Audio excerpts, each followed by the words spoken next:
Hello friends. और आज जो हम वीडियो की बात करेंगे, हमें बहुत सारे मैसेज आए, खासकर मुझे बहुत सारे मैसेज आए थे कि सर 12 घंटे पढ़ने के लिए सभी लोग बोलते हैं, बट 12 घंटे पढ़ना बड़ा मुश्किल हो रहा है ना। ऑब्वियसली 12 घंटे पढ़ने बिल्कुल आसान नहीं है और इसीलिए आज हम ये वीडियो बना रहे हैं।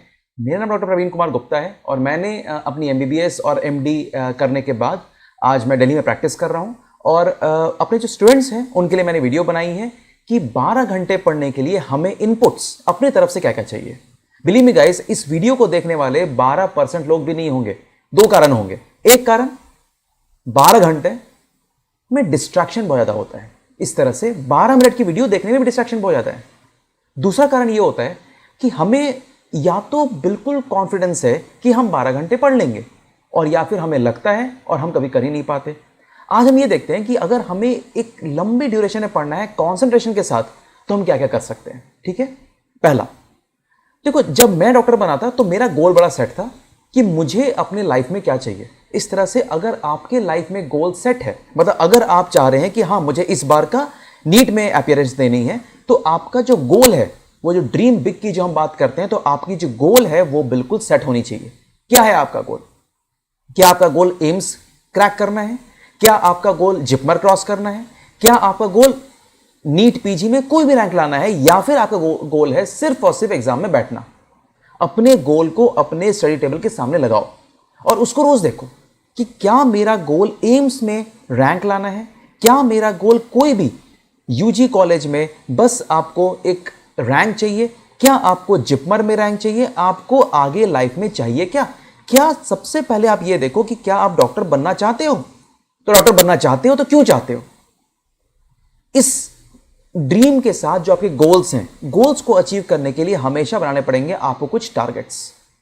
टारगेट जो बनाओगे वो अचीवेबल टारगेट्स होने चाहिए। मतलब देखो, जब आप रात में सो रहे हो तो आपको रात में सोने के समय आपको अगले दिन की टारगेट्स बिल्कुल रेडी करनी चाहिए कि देखो, आज मान लो कि मुझे फिजिक्स में काइनेमेटिक्स पढ़ना है, तो कल का दिन है उसको मैं कैसे अपने आप को रेडी करूं। मतलब अगर कल के दिन मान लो मुझे कोई भी एक टॉपिक पढ़नी है, तो उसके लिए मुझे सुबह, दोपहर और शाम के 3 टाइम को डिवाइड करना पड़ेगा।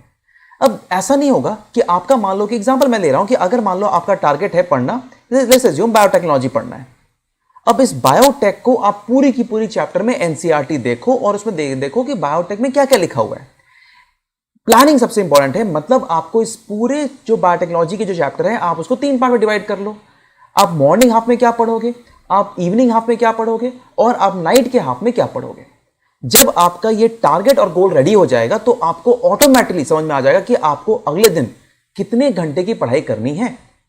ठीक है, अब इस सो कॉल्ड टारगेट में बहुत सारी इंपॉर्टेंट चीजें होती है। नंबर 1, क्या हमारा प्लानिंग सही हो रहा है? मतलब देखो, मैंने प्लानिंग कर लिया एक चैप्टर पढ़ने का, बस मेरे दिमाग में प्लानिंग है, बट उसके लिए मैंने तैयारी करी थी। क्या मुझे वो चैप्टर का इन एंड आउट पता है? मतलब मैंने अगर कहीं से कोचिंग किया हुआ है तो उसके नोट्स मेरे रेडी है, ओके, निकाल लेंगे उसको। सेकंड, क्या उसे क्वेश्चंस रेडी हैं? ओके, उसको भी निकाल लेंगे। थर्ड, एनसीईआरटी रेडी है? ओके, उसको रेडी कर लेंगे। अब क्या करना क्या है, मान लो कि आप सुबह उठते हो 6 o'clock एग्जाम्पल में, तो 6 AM से 10 AM का सबसे पहले एक प्लानिंग होनी चाहिए और ये टाइम बहुत क्रूशियल है, बिकॉज इससे हमारे पूरे दिन का टेम्पो बनता है और टेम्पो बनाना बहुत जरूरी है। नहीं तो अगर सुबह में पढ़ाई नहीं होगी तो दिन भर आपको लगेगा सुबह का टाइम बर्बाद हो गया, अब मैं क्या करूं, अब मैं क्या करूं, अब मैं क्या करूं। तो मॉर्निंग का जो टाइम है ये बहुत क्रूशियल होता है, इसको आपको पढ़ना ही चाहिए। अब क्या करो, इसके बाद आप 15 से आधे घंटे का एक ब्रेक ले लो। इस ब्रेक में याद रखें कि इस ब्रेक को बहुत लंबा नहीं करना है। ठीक है, अगला ब्रेक आगे वापस आप बैठ जाओ 10:30 से, और 10:30 से आप 12:30 के लिए वापस बैठ जाओ। आप ये देख रहे हो कि हर टाइम पे आप 2 आवर्स और 2 आवर्स का आप पढ़ाई कर रहे हो। ध्यान रखना कि जब भी इस बीच में आपको मन करे कि नहीं मेरा 2 घंटा काफी हो चुका है, अब मुझे उठना है, अपने आप से बस एक सवाल पूछो, जो मेरा गोल मैंने सेट किया है, मेरे एम्स में रैंक लाना है, मुझे डॉक्टर बनना है, क्या उस गोल के लिए 1.5 घंटे की पढ़ाई काफी है? क्या 1 घंटे की पढ़ाई काफी है? क्या आपको यह लगता है कि पूरी की पूरी जो दुनिया में जो लोग हैं, जो इंडिया में जो बच्चे पढ़ाई कर रहे हैं, क्या वो सिर्फ 1.5 घंटे पढ़ाई करके उठ रहे होंगे? क्या 1% लोग भी, क्या 1%, ध्यान रखना, सिर्फ 1% लोग भी क्या 2 घंटे पुरानी पढ़ाई कर रहे होंगे? हर बार अपने आप को वो 10 मिनट एक्स्ट्रा पढ़ाई दो। मतलब हमेशा जब उठने का टाइम करो, प्लस 10 मिनट्स अपने उस रूटीन में ऐड कर लो। जैसे ही आपको उठने का मन करेगा, आप बस अपने आप को बोलो कि मुझे 10 मिनट और पढ़ना है। अगर मैं अपने आप को ये 10 मिनट दे सकता हूं तो आई थिंक आपका जो गोल है ऑटोमेटिकली 10% आपके पास आ जाएगा। और हर बार आपको यही करना है। ब्रेक टाइम बहुत लंबा मत करना। एक बार ब्रेक बहुत लंबा हो गया, फिर अगेन आपकी टेम्पो टूट जाएगी। तो प्लानिंग के साथ उस अपने आप को टाइम देना बहुत जरूरी है। इसीलिए हम कहेंगे प्लानिंग करना बहुत जरूरी है। Third, objectives. अब देखो, ऑब्जेक्टिव बनाने के लिए हमें बनाना है एक क्लियर कट प्लानिंग। मतलब क्या हुआ कि हमें यह समझना पड़ेगा कि हमारी जो पूरी प्लानिंग चल रही है उस प्लानिंग को अचीवेबल है कि नहीं। मतलब यह हुआ कि मान लो कि मुझे आज के दिन पढ़ना है कोई टॉपिक और उसको मैंने आज तक कभी नहीं पढ़ा है, तो उसको मुझे 2 दिन देनी पड़ेगी। उसमें 1 दिन या आधे दिन देने से नहीं चलेगा। अगर आपको इसी टॉपिक को रिवाइज कर रहे हो 1 बार, 2 बार, 3 बार, तब आप भले उसको 1 घंटे या आधे घंटे भी दे सकते हो। पर पहली बार पढ़ने के लिए आपको टाइम देना ही पड़ेगा ताकि आपके बॉडी आपके टारगेट से मीट कर पाए।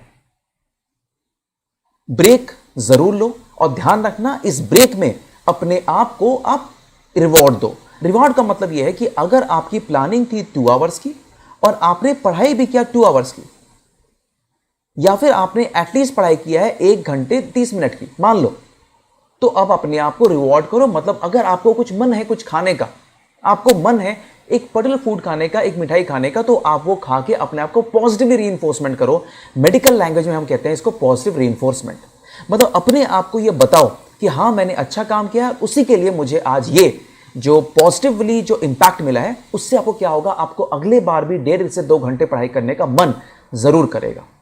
थर्डली, आप ये देखो कि क्या आप इसमें 2 घंटे की प्लानिंग करी बट आप पढ़ाई कर पाए सिर्फ 30 मिनट और फिर आप उठ गए। इसमें होता है नेगेटिव रीइंफोर्समेंट। मतलब आप अपने आप को बताओ कि जो आपने अभी सिर्फ आधे घंटे पढ़ाई किया है, ये आपको उस गोल तक जो आपके सामने से टेबल में लिखा हुआ है उस गोल तक ये आपको जाने में हेल्प नहीं करेगा। इसीलिए इसे कहेंगे नेगेटिव रीइंफोर्समेंट, इसे कहेंगे हम पॉजिटिव रीइंफोर्समेंट। परेशान नहीं होना है बट अपने आप को रिवॉर्ड भी देना है और अपने आप को अपने ही तरीके से बताना भी है कि नहीं, इससे काम नहीं चलेगा। अब रिवॉर्ड हमने अपने आप को दे दिया, रिवॉर्ड भी मिल गया और हम खुश भी हो गए। बिलीव मी गाइस, जैसे ही आपको पॉजिटिव रीइंफोर्समेंट मिलेगा आपको अगले बार वैसी पढ़ाई करने का बहुत ज्यादा मन करेगा। मैं बहुत श्योर हूं। सबसे इंपॉर्टेंट होता है कि पढ़ाई करने के लिए एक टाइम फ्रेम आपको रेडी करना पड़ेगा। देखो, बहुत लोग पढ़ते हैं डे टाइम पे और बहुत लोग पढ़ते हैं नाइट टाइम में। पर्सनली जो मेरा एक्सपीरियंस रहा है, अगर ये मेरा एक्सपीरियंस है, आपका एक्सपीरियंस कुछ भी हो सकता है, मेरा एक्सपीरियंस रहा है हमेशा डे टाइम के लिए। ठीक है, मतलब डे मतलब मॉर्निंग, इसको डे करके मतलब डे से मेरा मतलब है morning time, because day time में तो सभी लोग पढ़ेंगे। बहुत लोग का कहना है कि नाइट टाइम में उनको फायदा होता है बिकॉज नाइट टाइम में कोई डिस्टर्ब करने वाला नहीं होता है। नाइट टाइम में डिस्टर्ब करने लोग भी नहीं होते हैं पर कोई देखने वाला भी नहीं होता घर में। इसीलिए अगर आप मॉर्निंग में उठ रहे हो तो सब लोग उठ चुके होते हैं, आपको ये पता है कि हाँ मेरे पापा काम कर रहे हैं, मेरी मम्मी लोग काम कर रही है, तो मैं भी अपनी पढ़ाई कर सकता हूं। ठीक है, पर ध्यान रहे जो भी टाइम आपको सूट करे वो आपको करना है। इस तरह से पढ़ाई के टेबल पे सो के कोई फायदा नहीं होगा। अपने आप को आपको एक सूटेबल टाइम देना पड़ेगा जहां पर आप उठ पाओ। ध्यान रखना, जो लोग मॉर्निंग में उठ रहे हो सबसे पहले ब्रश करोगे, वॉशरूम हो जाओगे और साथ में थोड़ा सा कसरत कर लोगे, नेक एक्सरसाइज और शोल्डर एक्सरसाइज, इसके बाद ही पढ़ने बैठोगे। नहीं तो पढ़ाई के टेबल पे ही नींद आ जाएगी, जो कि बहुत ही अच्छा नहीं होता। ठीक है, अब पढ़ाई करने के कुछ रूल्स होते हैं। क्या रूल्स हैं? रूल्स ये हैं कि जब भी आप पढ़ाई करो तो बिल्कुल कंसंट्रेशन से पढ़ाई करनी है। बट बहुत बार ऐसा होता है कि हमारे लाइफ में इतने सारे डिस्ट्रैक्शंस चल रहे होते हैं कि हमें उस डिस्ट्रैक्शंस के ऊपर ध्यान ज्यादा जाता है। मैं आपको एग्जांपल देता हूं। मैंने पढ़ाई करने के पहले कंप्यूटर में कोई गेम देख लिया या फिर मैंने कोई मूवी देख ली। अब जब मैं पढ़ाई करने बैठा तो हुआ क्या मेरे साथ कि जैसे ही मैं पढ़ाई करने बैठ रहा हूं, वो जो मूवी है या फिर वो जो गेम्स है या फिर वो जो मेरे फ्रेंड्स के साथ जो बेकार की गपशप है वो मेरे दिमाग में आने लगा। अब ये जैसी आपके दिमाग में आएगा, जैसी आपके ये माइंड में आना शुरू होगा, यहां से शुरू हो जाएगा डिस्ट्रैक्शन, जो कि बहुत अच्छा नहीं होता। इसको हटाने का मैं एक तरीका बता रहा हूं, ये आपके बहुत काम आएगा। मान लो कि आपने पढ़ाई शुरू करी और पढ़ाई करते करते आपके दिमाग में मान लो मूवी वापस जो आपने देखी थी वो आनी शुरू हो जाए। ध्यान रखना, उसी मोमेंट पे अपनी किताब को बंद कर दो। किताब खोल के अगर आप कुछ भी और सोच रहे हो तो यह किताब के साथ ठीक नहीं कर रहे हो, ना ही अपने साथ कर रहे हो। किताब को 1 मिनट के लिए बंद कर दो और पूरा का पूरा ध्यान उस पर्टिकुलर डिस्ट्रैक्शन के ऊपर लगा दो। डिस्ट्रैक्शन जो है वो आएगा, आपने उसके ऊपर पूरा सोच लिया, अब आपका दिमाग उस डिस्ट्रैक्शन से बिल्कुल हट चुका है, वापस आ गया आपके दिमाग आपके पढ़ाई के ऊपर। वापस किताब खोलो और पढ़ाई करना शुरू कर दो। इस बार ये बोलना है आपको कि 20 मिनट के पहले मैं कुछ भी और नहीं सोचूंगा, बस 20 मिनट का शॉर्ट गोल्स रखना है। 20 मिनट के बाद वापस 20 मिनट का गोल बनाओ, वापस 20 मिनट का गोल बनाओ। ऐसे करते करते 2 घंटे पार हो जाएंगे और उसके बाद अपने आप को एक अच्छा सा ब्रेक दो। अगर आपने 2 घंटे अच्छे से पढ़ाई करी है तो पॉजिटिव रीइंफोर्समेंट भी देना है, मतलब अपने आप को मिठाई, लड्डू, जो भी आपको पसंद है, गाना गाना पसंद है, म्यूजिक करना पसंद है, वो करो और अपने दिमाग को एक पॉजिटिवली रीइंफोर्समेंट दो। डिस्ट्रैक्शंस बहुत खतरनाक होते हैं बच्चों, इसीलिए जितना कम समय होता है अपने मोबाइल फोन को या फिर अपने उस टीवी सेट को कम दो, नहीं तो यही सब दिमाग में घुसेगा और उससे आपकी पढ़ाई की जो क्षमता है वो बहुत कम हो जाएगी। ध्यान रखना, पढ़ाई एक बहुत ही इंपॉर्टेंट चीज ये होती है कि अगर क्या कर रहे हो, मतलब कितना घंटे पढ़े, 10 घंटे पढ़े, 12 घंटे पढ़े, 15 घंटे पढ़े, उससे फायदा नहीं होता। उस 15 घंटे में क्या कितना पढ़ा, कितना याद रहा, वो इंपॉर्टेंट होता है। ठीक है, अब मैं आपको एक छोटी स्टोरी बनाता हूं और इससे आपको और अच्छा समझ में आएगा कि मैं क्या कहना चाह रहा हूं। देखो, ये जो एक एलिफेंट है, ये एक एलिफेंट एक छोटे से रोप से जुड़ा हुआ था। एक पर्सन क्रॉस कर रहा था, उसने ये देखा इतना बड़ा एलिफेंट और एक पतले से रोप से जुड़ा हुआ, ये एलिफेंट इसको तोड़ के चला नहीं जाएगा। जो इस एलिफेंट का जो मालिक था, उसने उस आदमी की बात सुन ली और उसने उसको एक बात बताई। ये जो एलिफेंट है, जब ये छोटा था, ये एलिफेंट छोटा था, तब ये छोटे से रोप से जुड़ा हुआ था। जैसे जैसे ये एलिफेंट बड़ा हुआ, हमने इसको इस छोटे से रोप से ही जोड़ के रखा। बिकॉज ये छोटा था, तब इसको ये पता था, इस एलिफेंट को ये पता था कि मैं इस रोप को तोड़ के नहीं चल सकता। आज के दिन ये बड़ा हो चुका है, फिर भी इसके दिमाग में ये सेट है कि ये कभी भी आगे इस रोप को नहीं तोड़ सकता। काफी बार दोस्तों हम भी इस तरह से ही अपने लाइफ में जुड़े हुए होते हैं अपने प्रीवियस थॉट से। पास्ट क्या है, पास्ट तो हमने बना के रखा है ना। मेरे क्लास 5 में बहुत ही कम नंबर आए थे, तो मेरे दिमाग में वही बना हुआ है कि मेरे क्लास 5 में कम नंबर आए थे, अब कभी मैं सक्सेसफुल नहीं हो सकता। ऐसा नहीं करना है। अपने आप को किसी भी एक छोटे से थॉट से जोड़ के नहीं रखना है। हमारी लाइफ बहुत बड़ी है और हम बड़ा सोचेंगे। बड़ा सोचने के लिए अपने आप को इस एलिफेंट से नहीं जोड़ना है। Elephant is tied to a rope but you are not. Your mind is free. Think big and have a big achievement. Believe me, अगर आपने बड़ा सोचा, टारगेट्स बनाए छोटे छोटे, उस टारगेट को अचीव किया, अचीव करने के बाद अपने आप को आपने पॉजिटिव या नेगेटिव रिइंफोर्समेंट दिया, बिलीव मी, कुछ दिनों बाद आपको वो एक सक्सेसफुल रास्ते में जरूर ले जाएगा।